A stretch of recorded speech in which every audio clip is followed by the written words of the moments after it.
Telangana state teacher eligibility టెస్ట్కి పునఃస్వాగతం.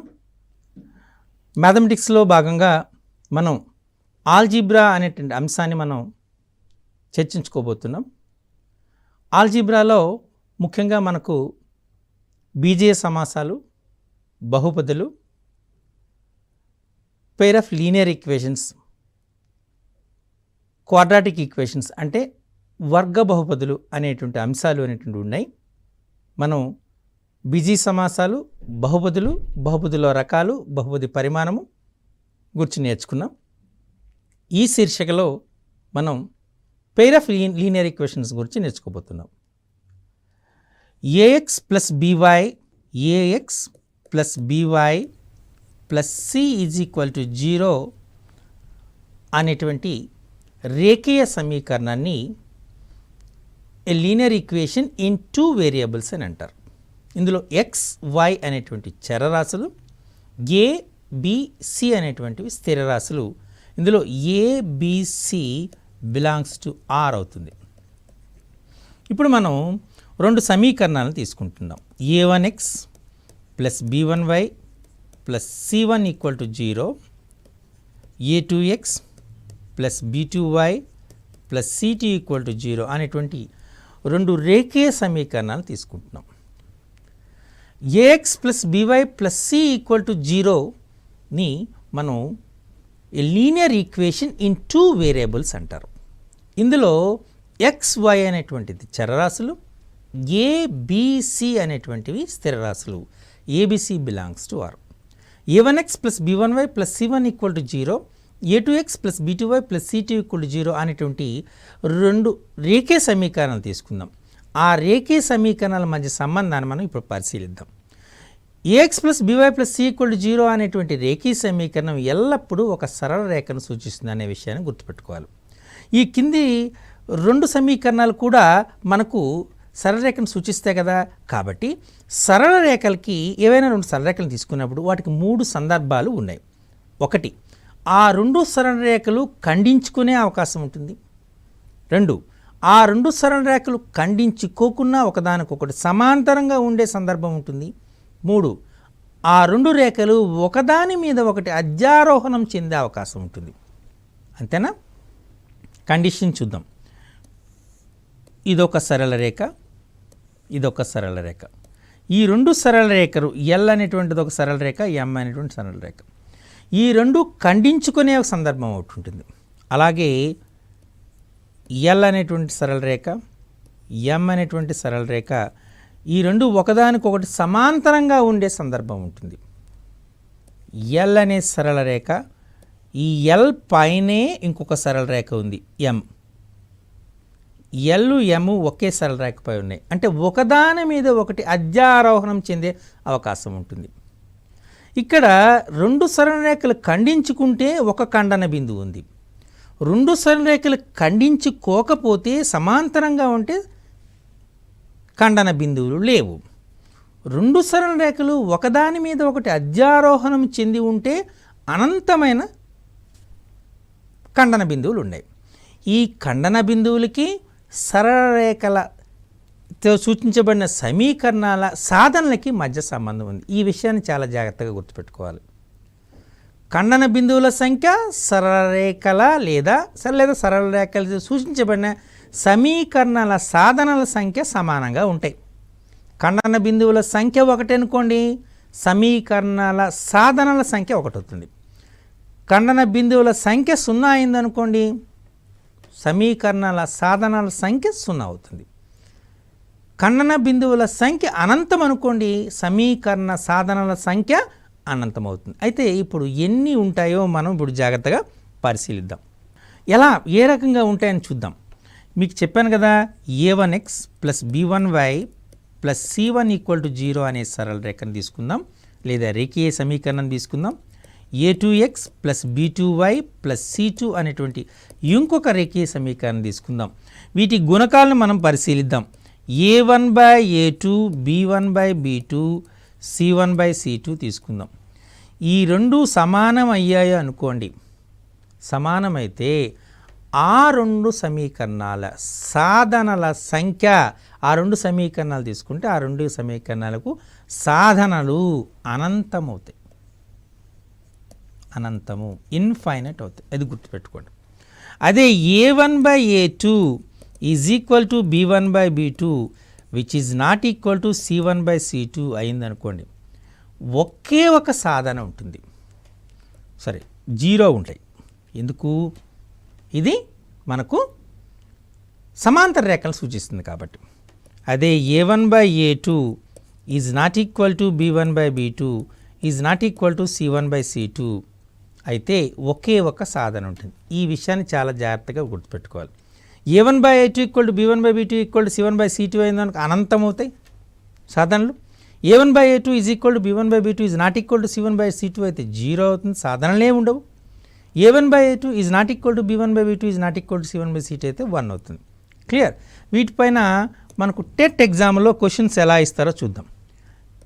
kx - y + 2 = 0 అనేటువంటి ఒక సమీకరణము, 6x - 2y = 3 అనేటువంటిది వేరే సమీకరణము.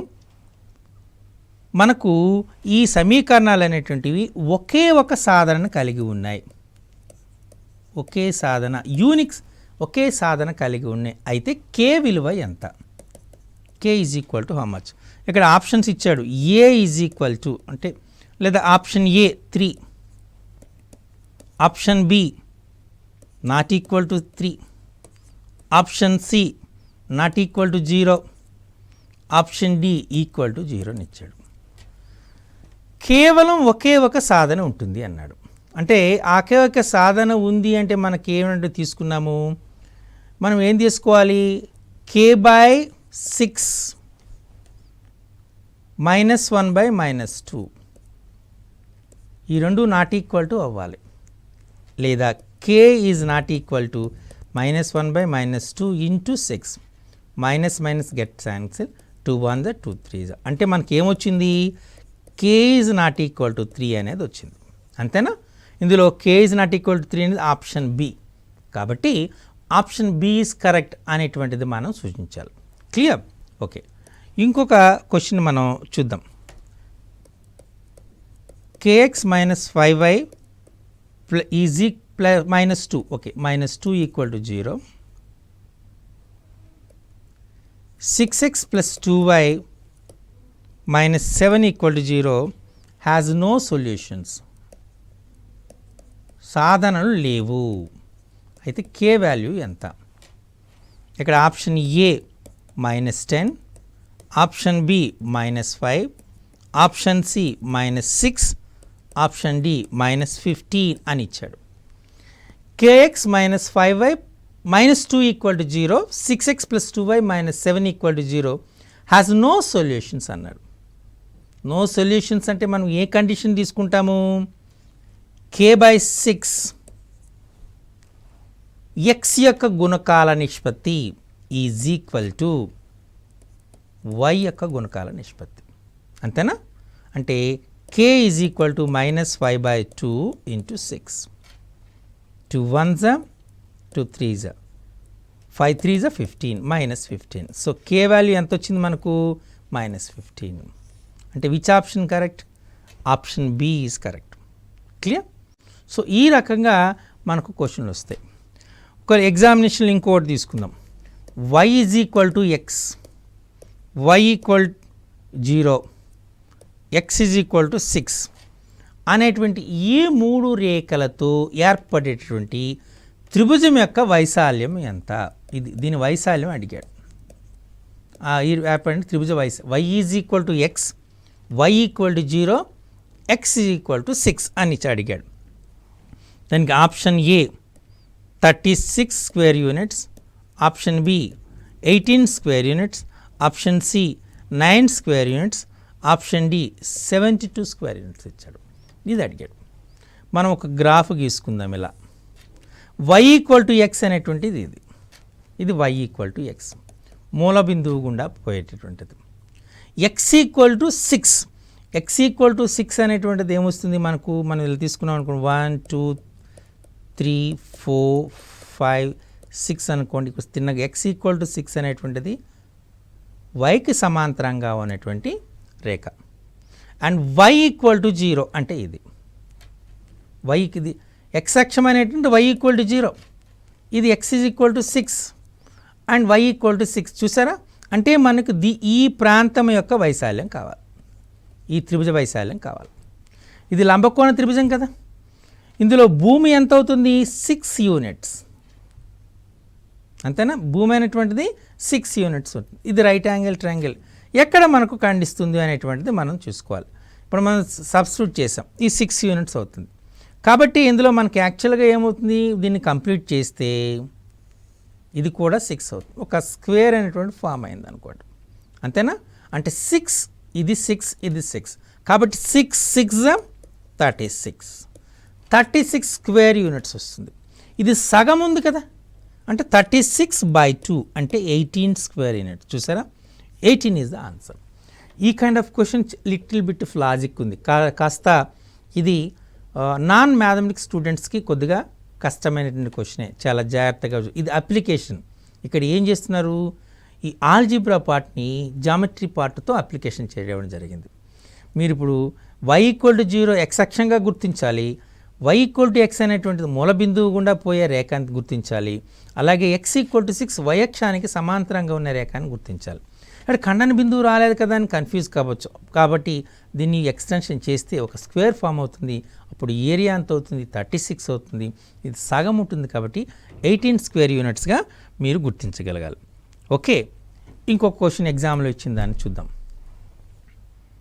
x/a plus y/b is equal to 1 మరియు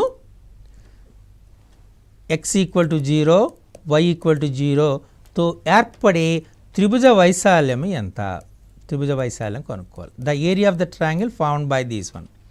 ఆప్షన్స్ ఇచ్చినటువంటి options, option A B B 2ab, option C half A B, option D 1/4ab.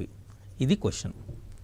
Okay, so ఎలా దీన్ని కూడా సేమ్ గ్రాఫ్ మోడల్లోనే మనం చేయాలి.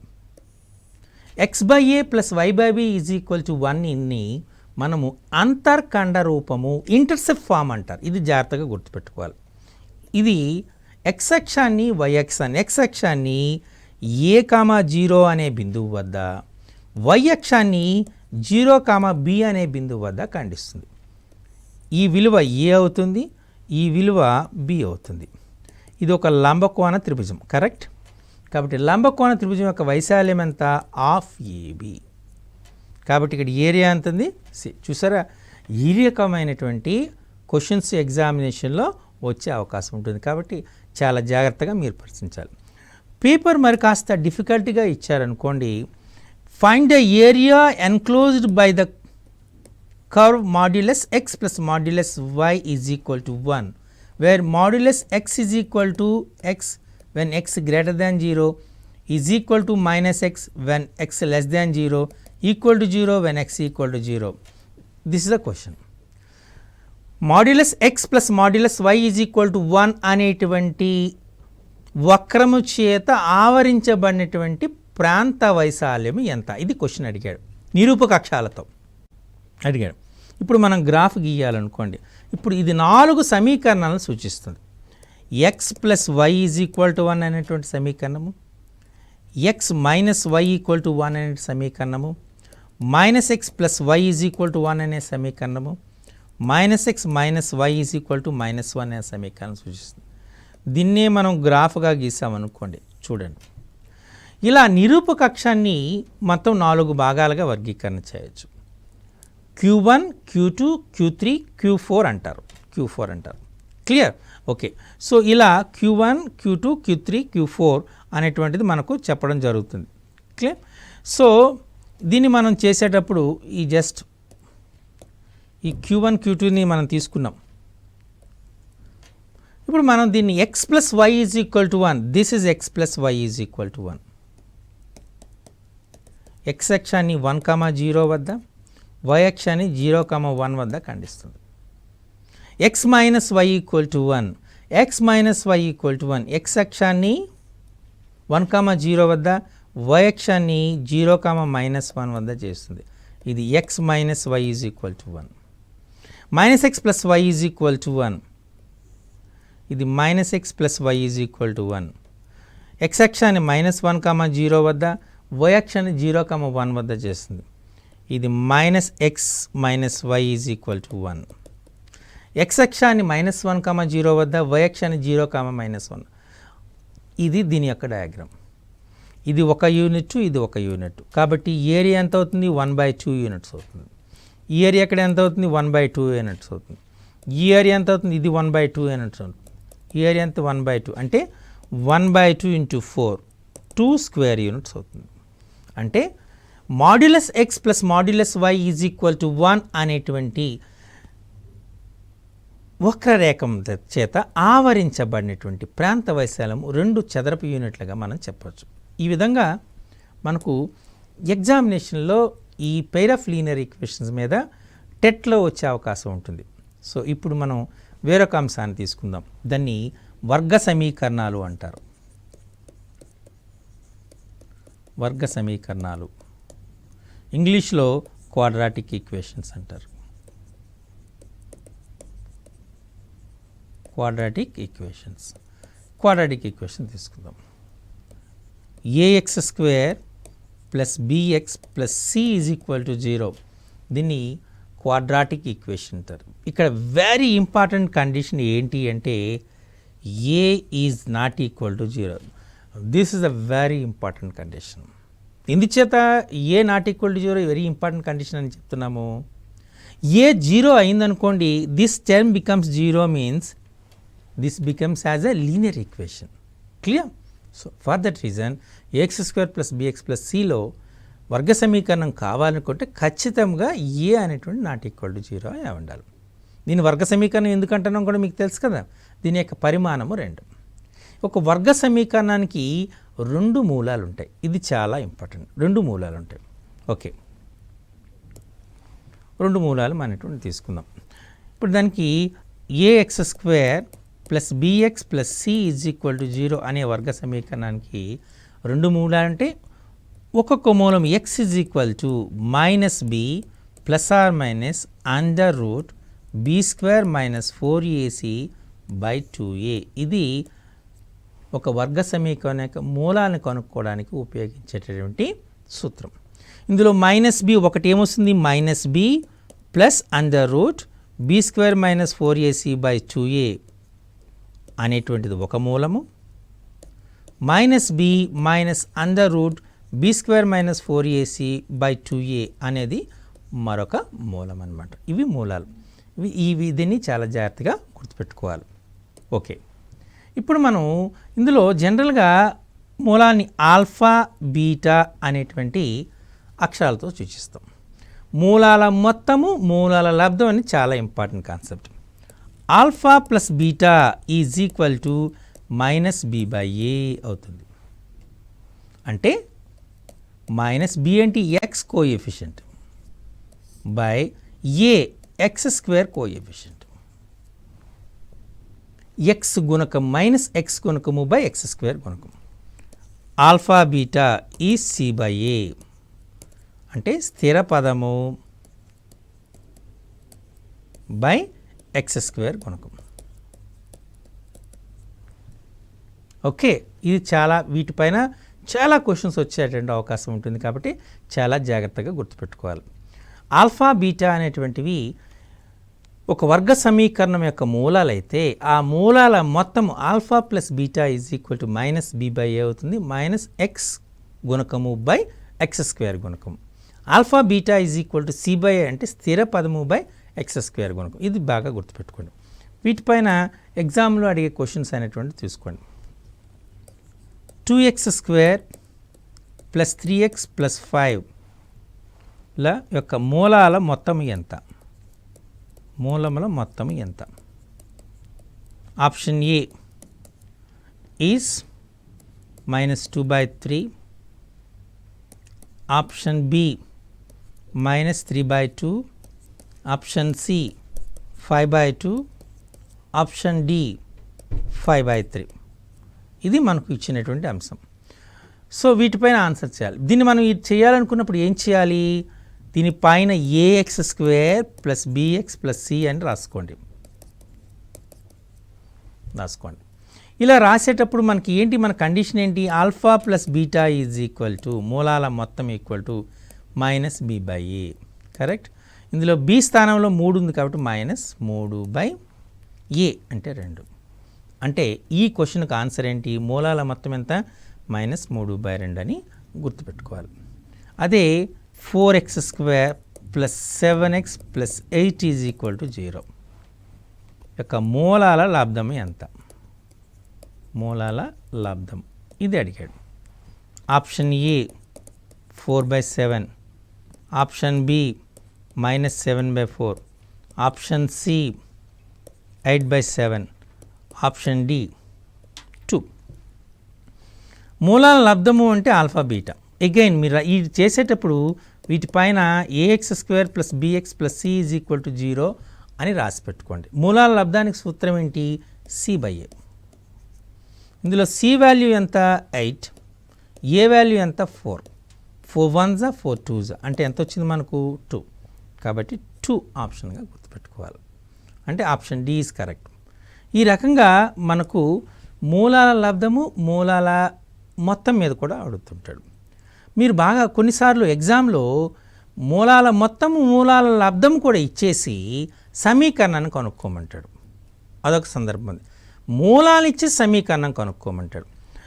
ఆల్ఫా బీటా అనేటువంటి మూలాలుగా కలిగినటువంటి వర్గ సమీకరణం ఏమవుతుందంటే X square minus alpha plus beta into x plus alpha beta is equal to 0.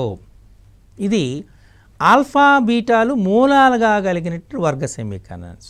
లేదా ఇంకో రకంగా కూడా చెప్పుకోవచ్చు దీన్ని, ఎక్స్ స్క్వేర్ మైనస్ మూలముల మొత్తము ఇంటూ ఎక్స్. కరెక్ట్.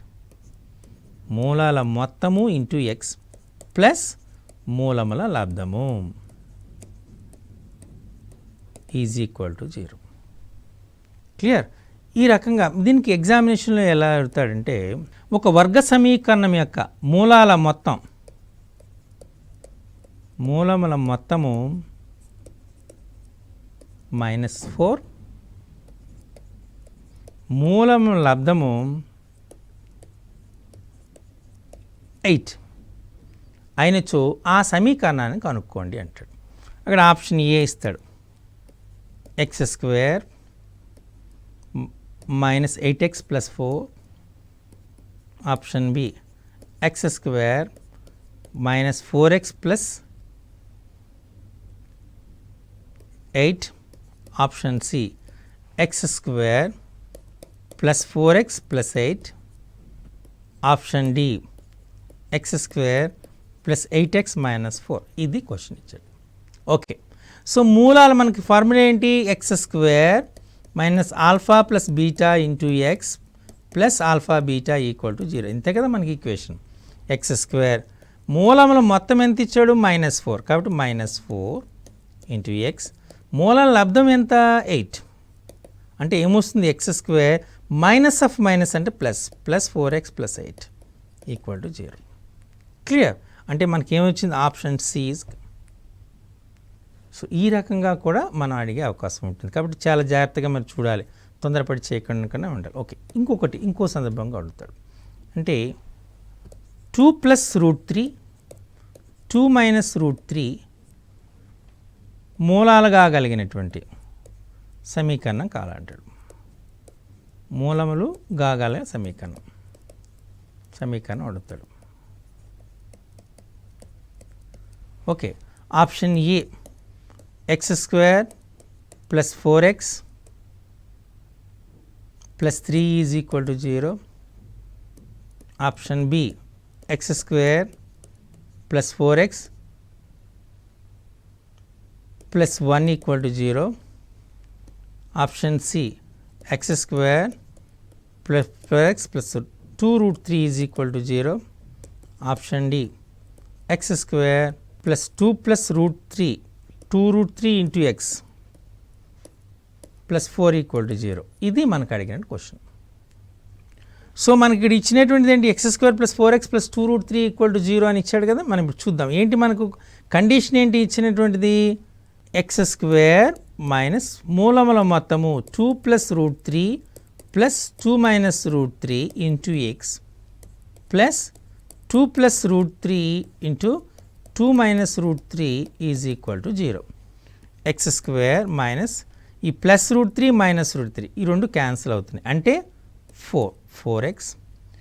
ఇక 2 plus root 3 into 2 minus root 3 అంటే 4 మైనస్ 3 ఈక్వల్ టు 0. అంటే మనకి ఏమొస్తుంది x square minus 4x plus 1 equal to 0. ఇది మన ఆన్సర్ అన్నమాట.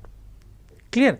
ఈ రకంగా మనం సమీకరణాన్ని రాయడం జరుగుతుంది. ఇందులో మనకు x is equal to minus b plus or minus under root b square minus 4ac by 2a అనే దాన్ని తీసుకున్నారు x వాల్యూ. ఈ బి స్క్వేర్ మైనస్ 4ac అనే విలువ పైన ఈ x అంటే మూలం యొక్క స్వభావం ఆధారపడుతుంది అంతేనా. ఎందుచేత స్క్వేర్ రూట్ మైనస్ అయిందనుకోండి అది ఇమాజినరీ నెంబర్స్ కల్పిత సంఖ్యలు అవుతాయి. పర్ఫెక్ట్ స్క్వేర్ అయిందనుకోండి ధన పూర్ణాంకం అవుతుంది. అలా కాకుండా పర్ఫెక్ట్ స్క్వేర్ కాలేదనుకోండి మనకు అది కరణీయ సంఖ్య అవుతుంది. చూసారా, అంటే బి స్క్వేర్ మైనస్ 4ac యొక్క విలువ ఆధారంగా ఎక్స్ విలువ మారుతుంది. కాబట్టి it discriminates the nature of the root. కాబట్టి దీన్ని ఇంగ్లీష్లో డిస్క్రిమినెంట్ అంటారు, తెలుగులో విచక్షణి అంటారు. బి స్క్వేర్ మైనస్ 4acని విచక్షణి అంటారు. ఇది ఒక చాలా ఇంపార్టెంట్ కాన్సెప్ట్. ఇంగ్లీష్లో డిస్క్రిమినెంట్, దీన్ని డెల్టా అనేటువంటి అక్షరంతో సూచిస్తారు. ఇక్కడ డెల్టాకు ఏదైనా ఒక వాస్తవ సంఖ్యకు 3 లక్షణాలు ఉంటాయి. దాన్ని లా ఆఫ్ ట్రైకోటమీ అంటారు. అంటే ఇక్కడ మనకు డెల్టా ఈక్వల్ టు 0 అని అవుతుంది, డెల్టా గ్రేటర్ దాన్ 0 అని అవుతుంది, డెల్టా లెస్ దాన్ 0 అవుతుంది. ఇది 3 సందర్భాలు అన్నమాట.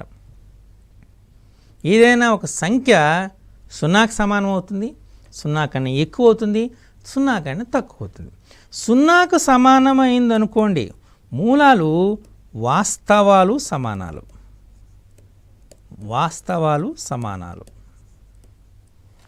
Roots are equal and real. Greater than 0 అయిందనుకోండి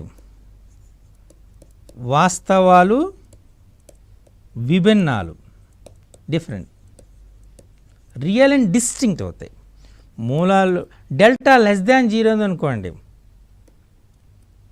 మూలాలు సంకీర్ణాలు అవుతాయి. ఇది చాలా ఇంపార్టెంట్ కండిషన్. మీకు ఎగ్జామినేషన్లో కూడా వీటిపైన క్వశ్చన్స్ ఎక్కువగా వచ్చే అవకాశం ఉంటుంది.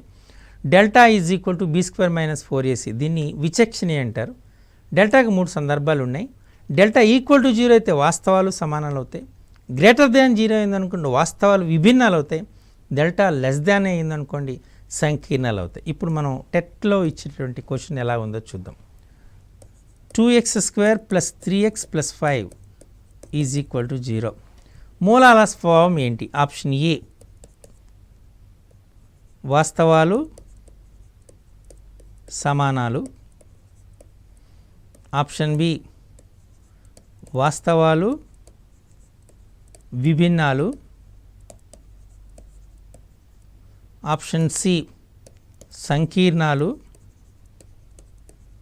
ఆప్షన్ డి ఏది కాదు. ఇది మనకి ఇచ్చినటువంటి.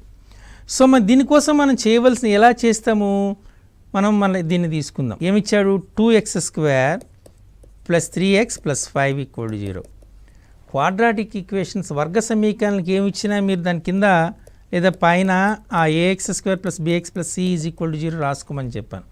అప్పుడు ఏ వాల్యూ ఎక్కడ ఎంత అవుతుంది? 2, బి వాల్యూ ఎంత అవుతుంది? 3, సి వాల్యూ ఎంత అవుతుంది? 5. మనకు దేన్ని బట్టి చెప్తాం? డెల్టా వాల్యూ అని చెప్తాం. Delta is equal to be square minus 4ac. అంటే బి అంతా 3, 3 square minus 4ac, a2, c is 5. 3 square అంటే 9, 4 2 8, 8 5 40, 9 మైనస్ 40 మైనస్ 31 లెస్ దాన్ 0. కాబట్టి మూలాలు ఏమవుతాయి? సంకీర్ణాలు అవుతాయి. అంతేనా? ఒకసారి మనం చూస్తే సంకీర్ణాలు. కాబట్టి ఆప్షన్ మనకి ఏమొస్తుంది? సంకీర్ణాలు, ఆప్షన్ సిగా చెప్పుకోవచ్చు. ఈ రకంగా మనం ఎగ్జామినేషన్లు ఇచ్చే క్వశ్చన్లు చేయాలి. సో ఈ శీర్షికలో మనం పెయిర్ ఆఫ్ లీనియర్ ఈక్వేషన్స్ వాటి యొక్క మధ్య ఉన్నటువంటి సంబంధాన్ని నేర్చుకున్నాం. ఈక్వేషన్స్ అనేటువంటి ఎప్పుడు అనంతమైన సాధనలు కలిగి ఉంటాయి, ఎప్పుడు ఏక సాధన కలిగి ఉంటుంది, ఎప్పుడు సాధన కలిగి ఉండదని కండిషన్ నేర్చుకున్నాం. అలాగే మనం క్వాడ్రాటిక్ ఈక్వేషన్ వర్గ సమీకరణం అంటే ఏంటి, వర్గ సమీకరణానికి ఎన్ని మూలాలు ఉంటాయి, ఈ వర్గ సమీకరణాన్ని ఇలా సాధించాలి, అలాగే వాటి యొక్క మూలాలు కనుక్కోవడానికి సూత్రం ఏంటి, మూలాలు ఇచ్చినప్పుడు వర్గ సమీకరణం ఏ విధంగా కనుక్కోవాలి, ఈ మూలాల్లో ఉన్నటువంటి b² - 4ac దాన్ని ఏమంటారు, దాన్ని విచక్షణ అంటాం. విచక్షణ ఆధారంగా మూలాల స్వభావం ఎలా చెప్తాము అనేటువంటి అంశాలను నేర్చుకున్నాం. వీటిపైనే ఎగ్జామినేషన్లో క్వశ్చన్స్ వస్తాయి. వాళ్ళు ఆల్రెడీ ఎగ్జామినేషన్లో ఇచ్చే క్వశ్చన్స్ని కొన్ని డిస్కస్ చేసాం. మరికొన్నిటిని మరో శీర్షికలో తెలుసుకుందాం. నమస్తే.